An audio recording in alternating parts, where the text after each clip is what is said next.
فلانا جو سنگر ہے بھائی اس نے کمال کا گانا گایا، وہ ہٹ ہو گیا، لیکن یہ ہمارے اصل ہیرو ہیں، ہمارے پاکستان کی نمائندگی کرنے والے قاری عبدالرشید صاحب جو ہیں وہ آگے نکل جاتے ہیں کہ جب وہ سٹیج پر اپنا انعام وصول کرنے کے لیے جاتے ہیں تو اپنے اوپر پاکستانی جھنڈا جو ہے وہ لپیٹ کر جاتے ہیں۔ قاری عبدالرشید صاحب ہیں کون؟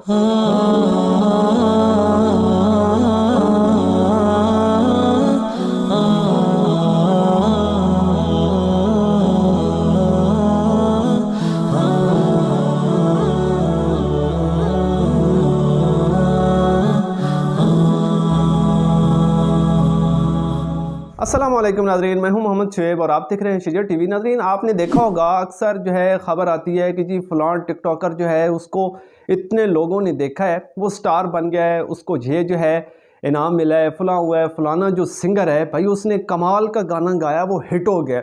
فلانا جو فلم انڈسٹری میں کام کرنے والا ہیرو ہے یا کچھ بھی ہے تو اس نے جو ہے نا اتنی زبردست پرفارمنس کی ہے کہ کمال کر دیا ہے بھائی، انٹرنیشنل لیول پہ اس کو انعام ملا ہے فلاں فلاں۔ لیکن بہت ہی کم آپ نے یہ سنا ہوگا کہ فلاں بندے نے اتنی زبردست تلاوت کی کہ اس کو جو ہے نا انٹرنیشنل لیول پہ انعام سے نوازا گیا، یا فلاں بندے نے اتنی زبردست تقریر کی کہ اس کو اتنا زیادہ اپریشیٹ کیا گیا، یا اتنی زیادہ اس کی تقریر وائرل ہوئی یا لوگوں نے سنی۔ تو مطلب اسلامک پوائنٹ آف ویو سے دیکھیں تو لوگوں کا رجحان ہی نہیں ہے اس طرف، یا ان لوگوں کو کوئی اپریشیٹ کرنے کے لیے تیار ہی نہیں ہوتا۔ لیکن یہ ہمارے اصل ہیرو ہیں جن کی ہمیں قدر کرنے کی ضرورت ہے۔ آج میں آپ کو ملواتا ہوں جناب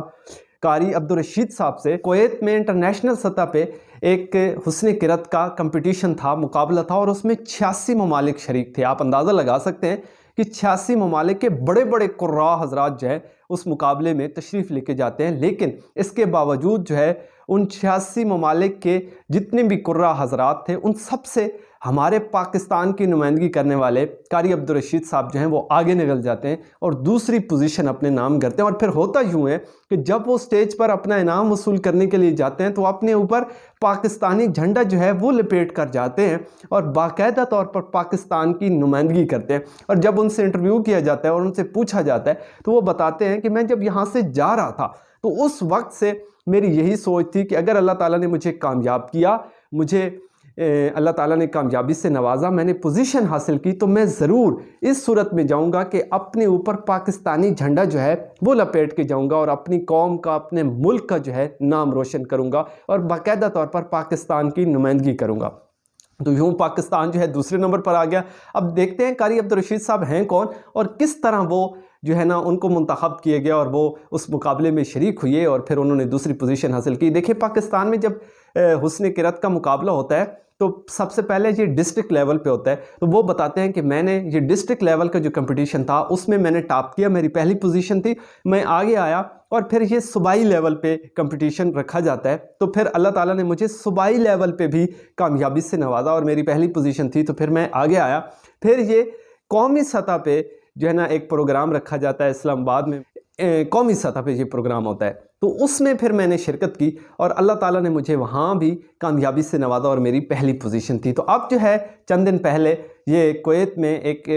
کمپٹیشن تھا، حسن قرأت کا مقابلہ تھا، تو وفاقی مذہبی امور کی طرف سے یعنی گورنمنٹ کی طرف سے اس کو میسج موصول ہوتا ہے کہ بھائی آپ کو ہم نے منتخب کیا ہے کہ آپ نے جا کے پاکستان کی نمائندگی کرنی۔ باقاعدہ طور پر وہ یعنی سرکاری طور پر باقاعدہ اسے بھیجا گیا ہے۔ تو وہ کہتا ہے کہ پھر انہوں نے مجھ سے رابطہ کیا، تو آن لائن پہلے انہوں نے مجھ سے تلاوت سنی، تو میں نے 3 منٹ تلاوت کی، لیکن اتنی پرسوز آواز تھی ان کی کہ وہ کہتے ہیں کہ 3 ہی منٹ میں انہوں نے کہا کہ آپ سلیکٹ ہو گئے، آپ اپنے ڈاکومنٹس ہمیں بھیج دیں۔ تو اس کے بعد میں وہاں جا کے اللہ تعالیٰ نے مجھے توفیق دی، میں وہاں گیا اور میں نے وہاں جا کے تلاوت کی اور اللہ تعالیٰ نے مجھے کامیابی سے نوازا اور دوسری پوزیشن میں نے حاصل کی۔ اور پھر انہیں جو ہے 40 لاکھ روپے کویت کی طرف سے جو انعام دیا گیا ہے تو وہ انعام تھا 40 لاکھ روپے، اور اس کے بعد انہیں ایک اعزازی سرٹیفکیٹ بھی دیا گیا ہے۔ اور اس طرح انہوں نے پاکستان کی نمائندگی کی۔ وہ مختلف جگہوں پر پڑھتے رہے، دارالقرآن نمک منڈی میں انہوں نے جو ہے نا کافی عرصہ پریکٹس کی، اور اس کے بعد جو ہے جامعہ عبداللہ ابن عمر علم و عمل جو ہے وہاں وہ پریکٹس کرتے رہے، اور کافی بڑے بڑے جو قراء حضرات ہیں ان کی معیت میں انہوں نے کام کیا ہے، ان کی شاگردگی میں انہوں نے کام کیا اور ان سے انہوں نے سیکھا ہے، اور وہ اس موقع پر بہت زیادہ خوش تھے۔ اور ان کا کہنا یہ تھا کہ ایک تو میں نے قرآن مجید کی تلاوت کر کے جو ہے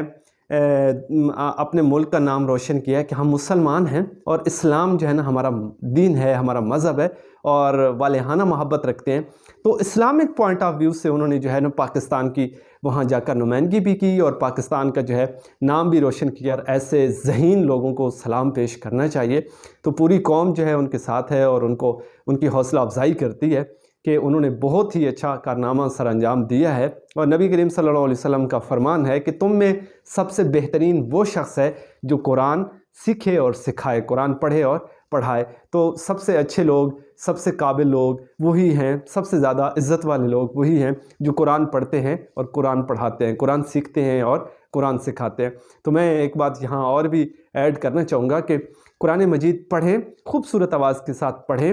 اور اس پر عمل کرنے کی بھی کوشش کریں کہ اس قرآن میں اللہ تعالیٰ نے ہم سے کیا فرمایا ہے۔ تو ترجمے کے ساتھ قرآن مجید ضرور پڑھیں۔ قرآن کی جو حقوق ہیں اس میں ایک حق ہم پر یہ بھی لاگو ہوتا ہے کہ اللہ کی جو لاریب اور بے عیب کتاب ہے اس کو سمجھ کر پڑھنا چاہیے۔ تو اللہ تعالیٰ ہمیں قرآن مجید پر عمل کرنے کی توفیق عطا فرمائے، اس کو سمجھ کر پڑھنے کی توفیق عطا فرمائے، اور قرآن کا جو پیغام ہے اس کو دوسروں تک پہنچانے کی بھی توفیق عطا فرمائے، کیونکہ اللہ تعالیٰ فرماتا ہے اپنے پیارے حبیب صلی اللہ علیہ وسلم کو کہ بلغ ما انزل الیک من ربک، اور اللہ کے حبیب فرماتے ہیں اپنی امت کو کہ بلغوا انی ولو آیہ، کہ اگر آپ مجھ سے ایک آیت بھی سنیں تو اسے دوسروں تک ضرور پہنچائیں۔ میری باتیں سننے کا شکریہ، مجھے دیجیے اجازت، اپنا ڈھیر سارا خیال رکھیے گا۔ تھینک یو سو مچ، اللہ حافظ۔